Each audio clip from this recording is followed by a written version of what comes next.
Body of the girl जिसके मुंह में खून था, शरीर में कोई कपड़ा नहीं था, पैर दोनों राइट एंगल में मिला गया, एक पाँव बेड के इस तरफ, एक पाँव बेड के इस तरफ मिला गया, चश्मे को कूटा गया जिसके वजह से आंखों से खून निकल गया, गला दबाकर मारा गया। इंडिया के कोलकाता शहर में 9 अगस्त 2024 की सुबह एक ऐसी खबर सामने आती है जो पूरे देश को हिलाकर रख देती है। ये खबर थी एक 31 साल की महिला डॉक्टर की, जो कोलकाता के RG Kar medical college and hospital में अपनी ट्रेनिंग कर रही थी। हॉस्पिटल जैसे सुरक्षित माने जाने वाले जगह पर इस महिला डॉक्टर का मर्डर एंड रेप होना काफ़ी चौंकाने वाला था। इस घटना का खुलासा तब हुआ जब डॉक्टर के डेथ बॉडी का पोस्टमार्टम किया गया।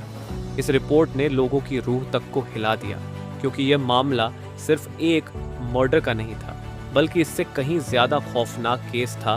पोस्टमार्टम रिपोर्ट में खुलासा हुआ कि उस डॉक्टर की हत्या गला घोंटकर की गई थी, इतनी ताकत से कि उनका थायराइड कार्टिलेज तक टूट गया था। इस हत्या के पहले डॉक्टर ने अपनी जान बचाने के लिए कोशिश किया था। इसका सबूत उनके शरीर पर मिले कई निशानों से मिला। सबसे डरावना सच तब सामने आया जब डॉक्टर के प्राइवेट पार्ट्स पर घावों के निशान पाए गए। इससे साफ हुआ कि यह सिर्फ मर्डर का मामला नहीं था, बल्कि ये रेप के बाद किया गया एक खौफनाक हत्याकांड था। हॉस्पिटल के परिसर में इतनी बड़ी घटना हो जाती है और किसी को कान खबर तक नहीं होती। क्या उस रात कुछ ऐसा हुआ था जिसे जानकर आप गुस्से से बौखला जाओगे? क्या वहाँ कोई और था जिसने इस क्रूर घटना को अंजाम दिया? और अगर था तो आखिर कौन था? इन्हीं सवालों के जवाब खोजते हुए हम आज की इस वीडियो में आपको बताएंगे कि आखिर क्या हुआ था उस रात इस मेडिकल कॉलेज के शांत माने जाने वाले परिसर में। जब आपको सच का सामना होगा तो यकीन मानिए आपके भी रोंगटे खड़े हो जाएंगे। Guys, before starting this video let me tell you कि मैं यहाँ पर उन फीमेल डॉक्टर को श्रुति नाम से रेफर करने वाला हूँ, एंड ये उनका रियल नेम नहीं है। सो कंफ्यूज मत होना। श्रुति एक जूनियर डॉक्टर जो कि कोलकाता के RG Kar medical college and hospital से अपनी डॉक्टर की ट्रेनिंग ले रही थी 8 अगस्त 2024 को। और दिन की तरह श्रुति अपनी नाइट शिफ्ट पर होती है और वह अपनी जॉब कर रही होती है। तभी रात के 11 बजे उन्हें अपनी मदर का फ़ोन आता है, जैसे कि हर दिन आता था, क्योंकि पेरेंट्स को तो अपने बच्चों की चिंता हमेशा होती है। श्रुति की मदर उनसे पूछती है कि क्या तुमने खाना खा लिया और तबीयत वगैरह तो ठीक है तुम्हारी? जिसके रिप्लाई में श्रुति बोलती है कि उनकी तबीयत एकदम ठीक है और वो बस अभी कुछ पेशेंट्स को देखने जा रही है, जिसके बाद वो अपने कलीग्स के साथ बैठकर खाना खाएंगे। अपनी मदर से बात करने के बाद श्रुति पेशेंट्स को देखने राउंड पर निकल जाती है। सारे पेशेंट्स को देखने में और अपना काम खत्म करने में श्रुति को रात के 2 बज जाते हैं, जिसके बाद वो अपने कलीग्स के साथ जाकर हॉस्पिटल कैंटीन में ही बैठ जाती है, जहाँ मिलकर ये लोग अपना खाना भी खाते हैं और साथ साथ थोड़ी बातें भी करते हैं।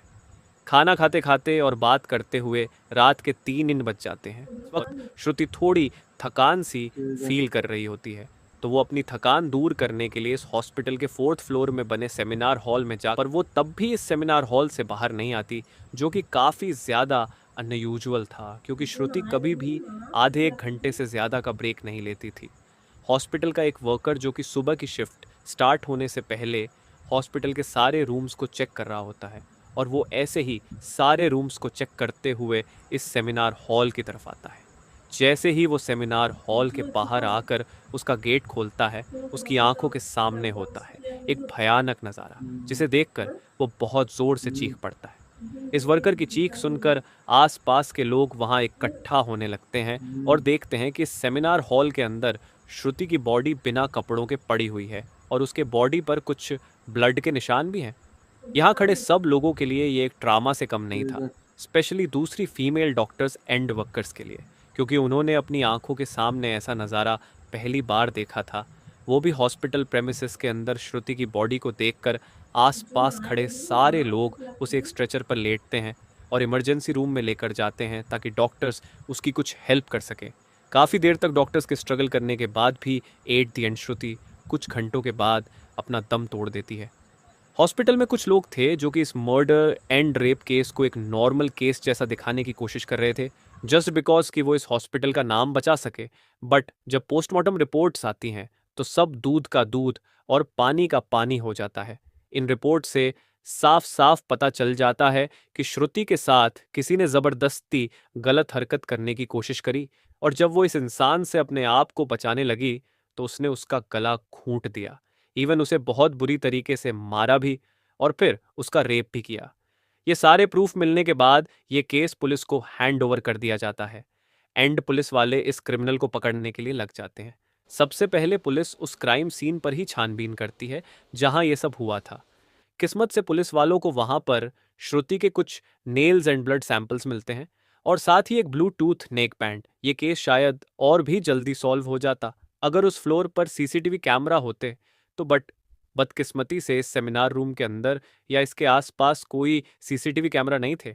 लेकिन जिस रास्ते से इस फ्लोर पर एंटर करा जाता था वहां पर कुछ सीसीटीवी कैमरा थे।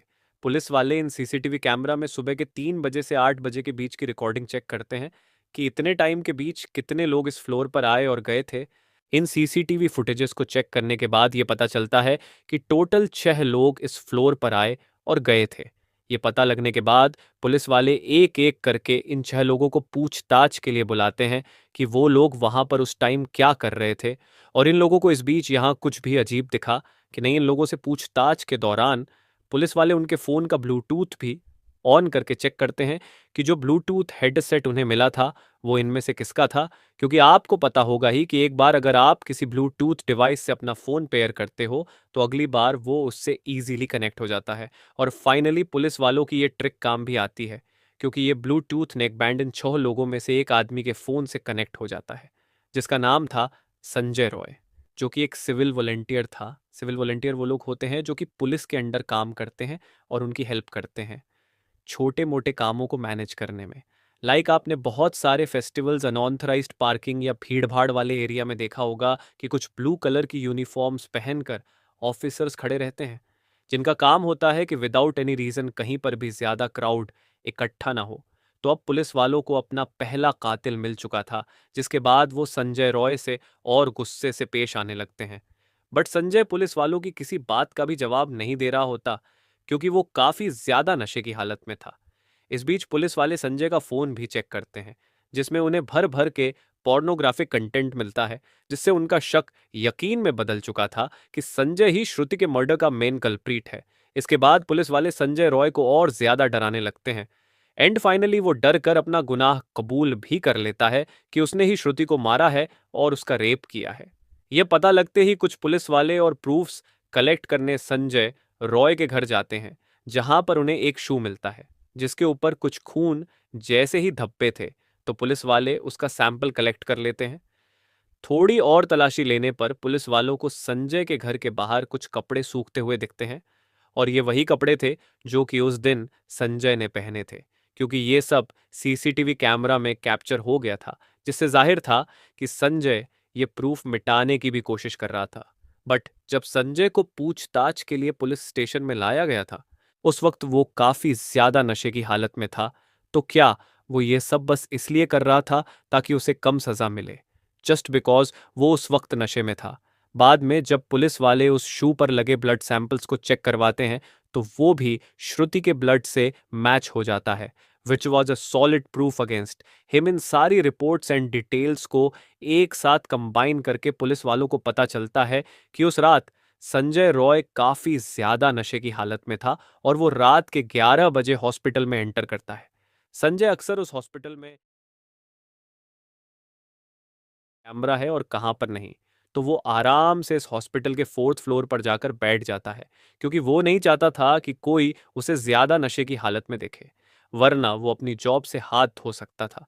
4th फ्लोर पर आते ही वो अपना आराम से सो जाता है। जब उसकी आंख खुलती है तब तक सुबह के 3 बज चुके थे। तभी संजय की नजर श्रुति पर पड़ती है जो कि रेस्ट करने सेमिनार हॉल में जा रही थी। श्रुति को अकेला देखकर संजय के इरादे बिगड़ने लगते हैं। वो पहले काफी देर तक इस फ्लोर के चक्कर लगाने लगता है ये कंफर्म करने के लिए कि कोई यहां पर ज्यादा आ तो नहीं रहा। जब उसे लगता है कि हाँ उसका रास्ता साफ है तो वो 4 बजे सेमिनार हॉल के अंदर एंटर करता है और फिर वहां से 4:45 पर बाहर आता है। इन 45 मिनट्स तक श्रुति के साथ इस आदमी ने क्या क्या किया होगा और वो कितने पेन से गुजरी होगी ये सोचकर ही किसी का भी दिल सहम जाएगा। स्पेशली श्रुति के पेरेंट्स, जिन्होंने इतनी उम्मीद से और सेक्रीफाइसेस करके अपनी बच्ची को डॉक्टर बनने भेजा था, एंड श्रुति अपने पेरेंट्स की अकेली बेटी थी, तो उनके लिए तो ये किसी सदमे से कम नहीं होगा। एंड गाइस, ये केस अभी भी क्लोज नहीं हुआ है और 23 अगस्त तक संजय राय को कस्टडी में रखा जाएगा। इस कातिल इंसान के साथ क्या होना चाहिए, आप कमेंट में ज़रूर बताना, और इस केस रिलेटेड जान